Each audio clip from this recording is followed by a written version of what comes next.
మందిరానికి వెళ్ళరు, దేవుని సేవకుల దగ్గరికి వెళ్ళరు, దేవుని వాక్యం చదవరు, ఏమీ వద్దు. కానీ క్రిస్టియన్స్. ఉప్పు అంటే క్రిస్టియన్స్. సారం ఉండదు ఆ ఉప్పులో.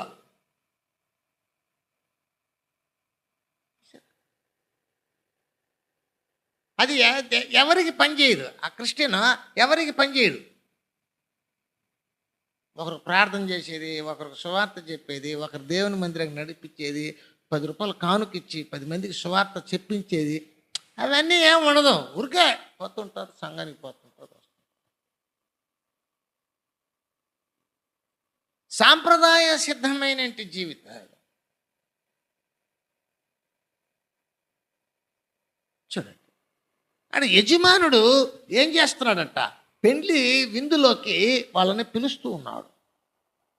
విందులోకి పిలుస్తున్నాడు.